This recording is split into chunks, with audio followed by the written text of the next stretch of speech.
गरीबदास साहिब जी ने कि यदि आप किसी मित्र को, बहन भाई को या कोई और निकट के संपर्क वाले को कुछ बताना चाहोगे इस ज्ञान के बारे में, वो कति सुनने को तैयार नहीं, क्योंकि मन है उसके अंदर प्रभावी है, हैवी है मन। और उसी व्यक्ति को कोई ये कह दे, कहाँ जाते हो भाई, कि मैं जाता हूँ अमरनाथ पे, और उसको ये कह दे कि केदारनाथ पर जाने से बहुत लाभ होता है, तो पूछेगा कब जाएगा, मुझे भी ले चलना, नो ऑब्जेक्शन। कोई सोमवार का व्रत रखता है तो उसको कोई ये कह दे कि शुक्रवार का व्रत बड़ा बेनिफिट देता है, अच्छा बता कैसे करना होता है, तुरंत मान जाएगा। तो यहाँ परमात्मा कहते हैं मैं तो दे दी बालम बैरे नू और संसारी दी गल्ला चीने, आम आदमी कह दे वो मान ले, और ना बूझ जाए शब्द जो गहरे नू, इस गहरे ज्ञान को नहीं पूछना चाहता, ना समझना चाहता। तो क्या बताते हैं, संसारी दी गल्ला चीने नहीं बूझे शब्द जो गहरे नू, ये मुर्दों से ती प्रीत लगावे न जाने सतगुरु मेरे। अब जैसे प्रत्येक गांव में किसी तालाब के ऊपर या किसी अन्य स्थान पर कोई संत साधक मर गया, मृत्यु को प्राप्त हुआ, उसकी यादगार बना ली, वह माथा टेकन लग गए सारे, पूरा गांव का गांव, अनोखा हमारे तो दादा लाई पूजा है यार। अरे कोई विवेक तो लो। देखो जैसे ठीक है वो संत अच्छे होंगे जो आज तक पूज्य हैं, लेकिन उस समय जो उस जीवित समय में उसके जैसा भी वो संत था, जैसी भी भक्ति साधना थी उसके पास, तो उससे उस समय लाभ तो मिल सकता था जब वो वर्तमान में था।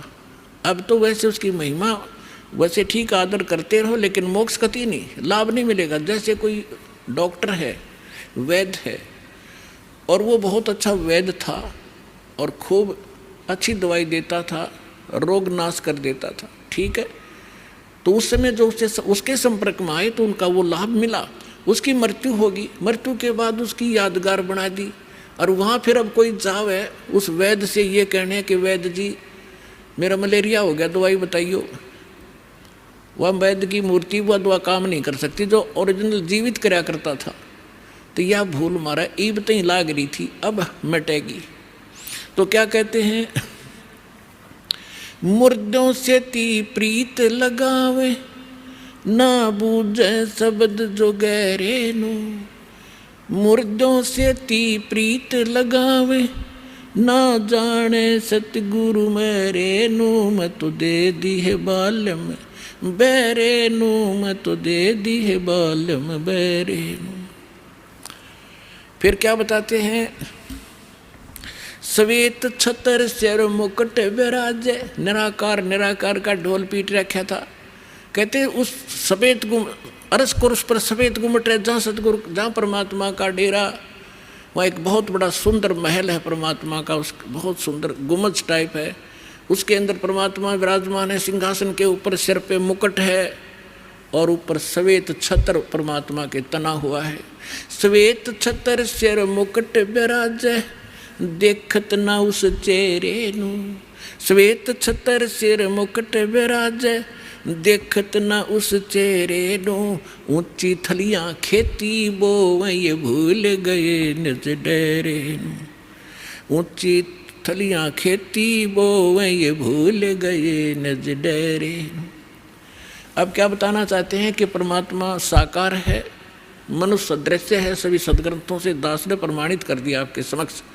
और जिन महापुरुषों ने भगवान मिले, सचखंड लेकर गए अपने निज स्थान पर, फिर उनको वापस छोड़ा, उन्होंने अपनी अमृतवाणी में एफिडेविट दे रखा है कौन है भगवान, कहाँ रहता है, कैसी सूरत है और क्या नाम है उसका। तो इन सभी प्रमाणों से आपको सिद्ध हो जाएगा कि कौन है भगवान और कैसी लीला करता है वो मालिक। तो यहाँ क्या बताते हैं कि आप जी जो साधना कर रहे हो, अन्य देवी देवताओं के पूर्ण परमात्मा की भक्ति ना करके किसी भी ब्रह्म की, पर सरपुरुष की, अक्षर पुरुष की, ब्रह्मा विष्णु महेश की, या दुर्गा या निरंजन की।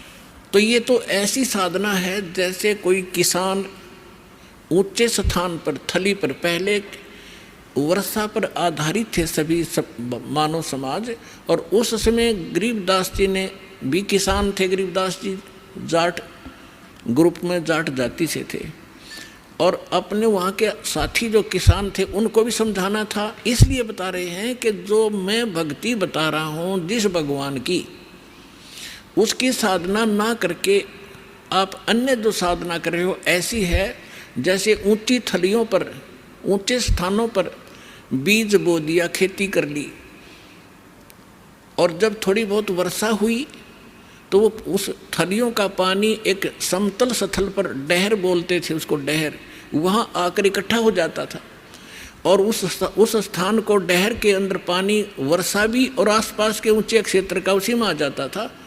और उसमें जब बोई जाती थी फसल, जैसे ऊंची थलियों पर बोई हुई तो वो होती ही नहीं थी, और डहर में बीजा हुआ 1 एकड़ में मनमाने 50 मन कनक हो जाती थी, और ऊंची थलियों पर 2 मन की भी नहीं होती थी मुश्किल से।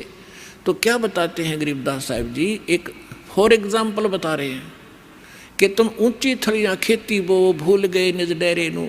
इस परम पिता परमात्मा सतपुरुष कबीर साहिब की भक्ति ना करके आप अन्य देवी देवताओं की भक्ति करके ऐसी लाभ उठा रहे हो जैसे ऊंची थली पर खेती करने वाले किसान को कोई लाभ नहीं होता।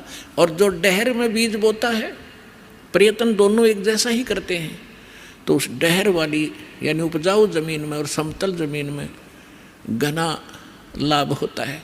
तो ये समझाना चाहते हैं कि जो साधना हम बताते हैं वो तो डहर समझो। अब फिर बताते हैं,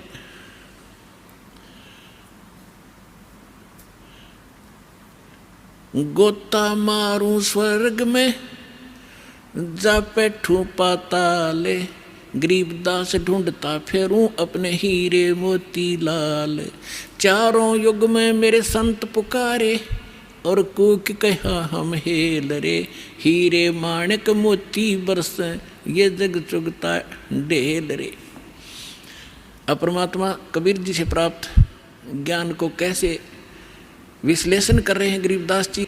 कबीर साहब बता रहे हैं कि चारों युगों में मैं आया, अच्छी आत्माओं को मिला, उनको तत्व ज्ञान और यथार्थ स्थान से परिचित करवाया, सतभक्ति से परिचित कराया, और ये चारों युग में संत पुकारे और कूक कहा हम हेल रे, हीरे माणिक मोती बरसे, ये जग चुगता ढेल रे। हम तत्व ज्ञान और यथार्थ साधना रूपी हीरे मोती लालों को बखेर रहे हैं, और आप जी इस ज्ञान से परिचित न होने के कारण इन लाल और हीरे मोतियों को ग्रहण ना करके कंकर पत्थर, आन उपासना रूपी कंकर पत्थर इकट्ठे कर रहे हो, जो तुम्हें बाद में कोई लाभ नहीं देगी। उसी को यहाँ प्रमाणित कर रहे हैं।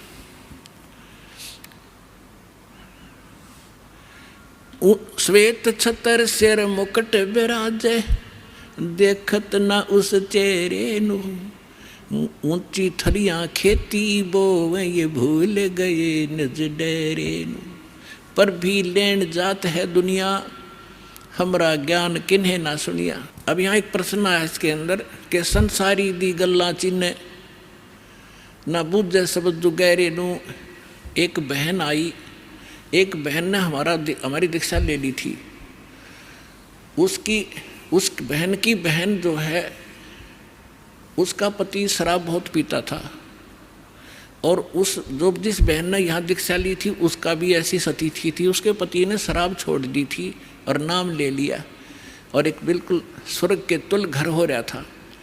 तो उसकी बहन का वहाँ आना हो गया, जो दीक्षा किसी और से ले रखी थी, किसी दूसरे पंथ से, और साथ में दूसरी साधना भी करती थी अपनी जो परंपरागत प्रचलित।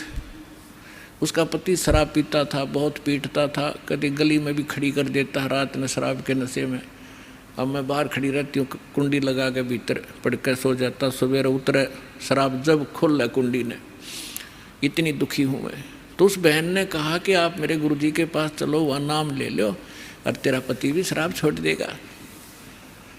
तो वह बहन उसके अपनी बहन के साथ हमारे पास आ गई करोथा आश्रम में।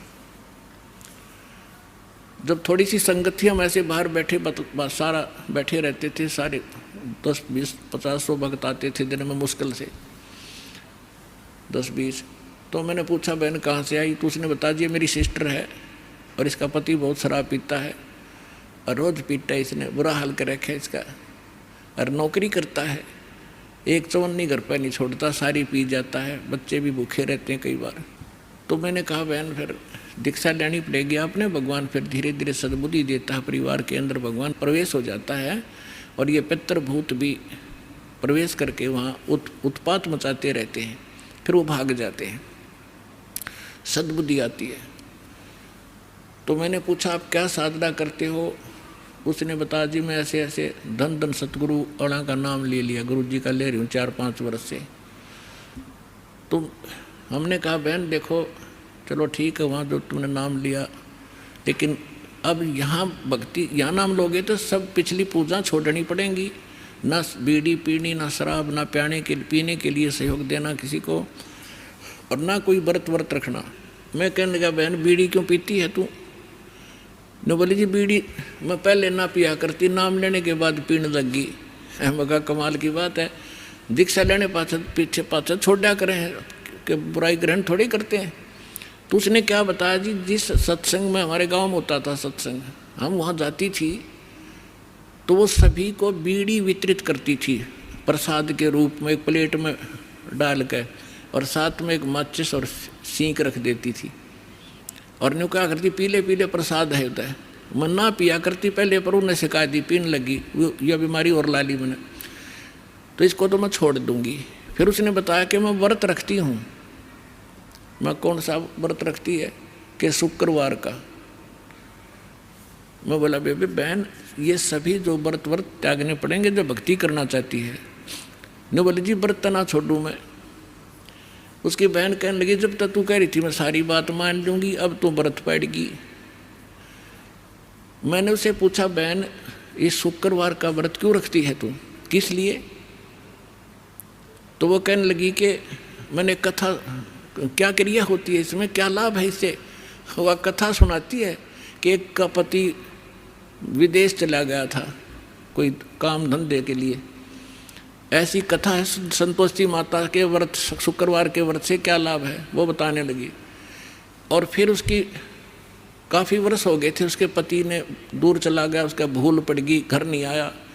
संतोषी माता एक बहन को दिखाई दी उसको, जिसका पति बाहर गया हुआ था दूर देश में, और उसने बताया कि तू मेरे 16 शुक्रवार के व्रत रख ले, तेरा पति घर आ जाएगा। तो उसने 16 शुक्रवार के व्रत रखे और 16वां शुक्रवार का जो व्रत था उसका पति घर आ गया, इसलिए उसकी पूजा करती हूँ। और मैं 13 रोज आवर रोज गड़े तो गड्ढे की शुक्रवार के व्रत ने अकल की चोर। चलो उसका तो पति दूर चला गया था, उसकी तो बुला लिया उसकी संतोषी माता ने, तेरा तो डेली आवर डेली गड़े तने, और फिर भी शुक्रवार का व्रत है कल तुम्हारे अंदर। तो यहाँ परमात्मा कहते हैं कि संसारी दी गल्ला चीने ना बूझे शब्द जो गहरे नु, सच्चाई से परिचित ना होना चाहते हैं, और ऊंची थलियां खेती वो ये भूल गए निज डेरे नु। फिर क्या बताते हैं कि ये संसार समझदा ना ही कहंदा श्याम दोपहरे नु। अपने आत्माओं 7-8 सत्संग यहाँ से हुआ था। भाई तन दर सुखिया कोई ना देखा, जो देखा सो दुखिया हो, उदय अष्ट की बात करते हैं, मन सबका किया विवेका हो, सबका किया विवेका हो। यहाँ पर कहते हैं झूठे सुख को सुख है ये मान रहा मनमोद, ये सकन से बिना काल का कुछ मुख में कुछ गोद।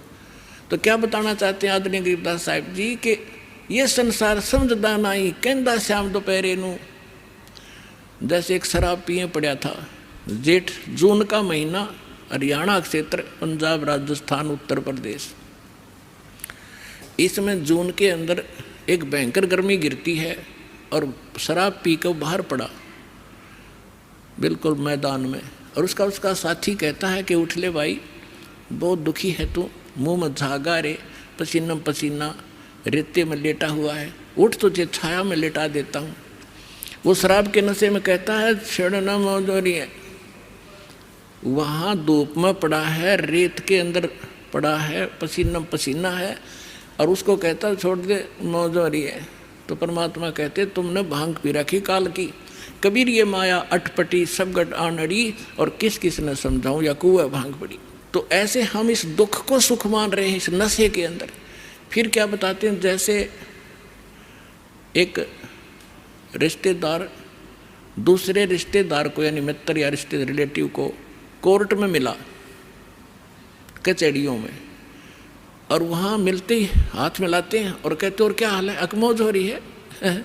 कोर्ट में मौज का क्या काम, वहाँ तो घी बंधी रहती है। कोर्ट में भी मौज है, वहाँ गए हैं व्यक्ति को 2 मिनट में चिंता रहती है, वकील नहीं आया, गवाह नहीं आया, फलाना नहीं आया, और फिर और क्या हाल है, ठीक ठाक मौज है। कोर्ट में जाने वाले व्यक्ति को भी मौज है। फिर हॉस्पिटल में गया, किसी का कोई बच्चा बीमार था, मित्र आए वहाँ मिलने के लिए, अब उससे पूछते हैं और ठीक है, अपना लड़का तो बीमार है बाकी मौज हो रही है, लड़का मरने को हो रहा है बाकी ठीक ठाक है। तो परमात्मा कहते हैं ये संसार समझदा नहीं कहंदा श्याम दोपहरे नो। जैसे जेठ का महीना और दोपहर के समय को, और कोई ये कहे कि ठंड सी लग रही है, तो उसने शाम देखी नहीं है। तो शाम के समय जो शीतलता होती है, तो दोपहर के समय वो धूप में जला हुआ भी ये कह रहा है कि कहंदा श्याम दोपहरे नू, यानी इस दुख को तुम सुख मान रहे हो, झूठे सुख को सुख कहे ये मान रहा मन मोदे, ये सकल चबीना काल का, कुछ मुख में कुछ गोदे। फिर क्या बताते हैं परमात्मा, भाई सुरपति दुखिया भूपति दुखिया, रंग दुखी बपरीती हो, कह कबीर और सब दुखिया, एक संत सुखी मन जीती हो, संत सुखी मन जीती हो। सुरपति देवताओं का राजा इंद्र भी दुखिया, और पूरी पृथ्वी का राजा भी दुखिया, और रंक तो स्वाभाविक दुखी, जो गरीब है वो तो दुखी है ही है। तो परमात्मा ने बताया है, कहे कबीर और सब दुखिया, एक संत सुखी मन जीती हो। यानी परमात्मा की शरण में जो प्राणी आ जाएगा, पूरे सतगुरु की शरण में आने से, उस सच्चे परमात्मा की भक्ति करने से, उसको एक तो ज्ञान ऐसा प्राप्त हो जाता है कि वो संसारिक इन आडंबरों से दूर हो जाता है। उसको ज्ञान ऐसा निर्मल मिल जाता है कि ऐसा निर्मल ज्ञान है ये निर्मल करे शरीर, और ज्ञान मंडलीक है भाई चकवे ज्ञान कबीर। तो उसको ज्ञान ऐसा मिल जाता है कि यहाँ तक पीछा छुड़वाएं पार पड़ेगी, ना कोठी की घनी हो सकता, ना बंगले की, ना ज़्यादा यहाँ अटपट चले नहीं, क्योंकि हमारे परमात्मा सारी ब्रह्मांड के पालक, सबके रचनहार एक झोंपड़ी में टाइम पास करा करते और हाथ से कपड़ा बुनकर निर्वाह करके दिखाया करते थे, जो सबका पालन करने वाले। नहीं तो वो एक वचन से एक बहुत बड़ा महल बना सकते थे, उन्होंने ईंट सीमेंट डालने की जरूरत नहीं थी। वो हमें ये बताना चाहते थे, इस गंदे लोक से निकलना चाहते हो तो यहाँ की बकवाद छोड़नी पड़ेगी, केवल यहाँ से जन्म और मृत्यु का छुटकारा चाहिए आपको, तो ये भक्ति कर लीजिए। गीता अध्याय नंबर 7 के श्लोक नंबर 29 में कहा है, गीता ज्ञान दाता कहता है कि जो मेरे ज्ञान को आश्रय कर लेता है और तत्वदर्शी संत की जो खोज कर लेता है, और वो व्यक्ति जो केवल जरा और मरण से छूटने का प्रयत्न कर रहे हैं, वो उस तत्व से परिचित हो चुके हैं और सारे दातम ज्ञान से परिचित हैं और वो सब कर्मों से परिचित है। वही प्राणी जरा और मन से छूटने का प्रयत्न करते हैं, इस संसार के किसी सुख की वो कामना नहीं करते। तो यहाँ इस आने से आपको ये ज्ञान हो जाएगा और फिर ये समर्थ है। आपको जिस चीज़ की आवश्यकता होगी, बकवाद नहीं सुनेगा आपकी। आपको आवश्यकता होगी तो आपको तुरंत दे देगा अल्लाह, कहते कुछ भी कारण बनाओ। तो इसलिए यहाँ परमात्मा कहते हैं, कहे कबीर और सब दुखिया, एक संत सुखी मन जीती हो। मन जीतना यही होता है कि जैसे हमने यहाँ की ये जो नाचना गाना इसका तो ज्ञान ही हो गया, बकवादें बेमतलब की। अब नाच गा रहे हैं, ढोल पीट रहे हैं, डीजे बजा रहे हैं, अगले दिन दूल्हे की मृत्यु हो जाती है, टक्कर मार कर रो रहे हैं, बजा ले डीजे। तो यहाँ संत कहते हैं ना जाने, नानक साहब जी कहते हैं ना जाने काल की कर डारे, किस विध ढल जा पासावे, अर्जिना के सरते मौत खुड़क दी उनानू केड़ा हंसावे। जिनको मौत दिखाई देती है, जिनको जाना है यहाँ से, पता है कि ना जाने कब बिजली गिर जाएगी, तो वो ये बकवाद नहीं कराया करते। अब कोई भयंकर रोगी है और उसको पता है कि कैंसर हो गई है और कुछ दिनों का मेहमान है, उसको वो सुनियो डीजे और करके दिखाओ बकवाद, उसको तो उंगलियां पर दिन गिनने पड़ते हैं कब मौत होगी, कितने दिन का जीवन है। तो हम सबको कैंसर है। परमात्मा कहते हैं कि जग सारा रोगी आरे, जिन सतगुरु वैद न जाना, जग सारा रोगी आरे। जन्म मरण का रोग लगाया, तृष्णा बढ़री खांसी, और आवागमन की डोर गले में पड़ी काल की फांसी। तो हमने ये काल की फांसी दिखाई देनी चाहिए, और यहाँ से जब निकलने की जब श्रद्धा बनाएंगे तो हमारा मन जीता जाएगा, तब मन जीता जाएगा। इस ज्ञान से हम उल्टे हटेंगे और फिर परमात्मा साथ रहेगा। कहते हैं कल्पे कारण कौन है, कर सेवा निकाम, सेवा माने पूजा, और मन इच्छा फल दूंगा जब पड़े मेरे ते काम। तो इस प्रकार सत साधना करने से आपका भी मोक्ष, आपके बच्चों का भी मोक्ष। और कबीर साहब ने ये वो समय वो है जो वचन पहले कहा था कि भक्ति बीज होगा जो हंसा, और तारों तास के इकोत्र वंशा। अब हजारों वर्षों तक ये सत साधना चलेगी, पूरे विश्व में ये ज्ञान फैलेगा, या कोई सुखी नहीं है, चाहे कितना बड़ा अपने आप को प्रधानमंत्री मान रहा है, चाहे कितना वैभवशाली समझता है, उसने सपने में सुख नहीं है आज के युग में। तो इस ज्ञान से, इस भक्ति से आपकी आवश्यकता भी पूरी होगी और मन भाग जाएगा, आत्मा दृढ़ होगी, आपका मोक्ष होगा, सतलोक चले जाओगे, सदा सुखी हो जाओगे और रहना मर्यादा के अंदर।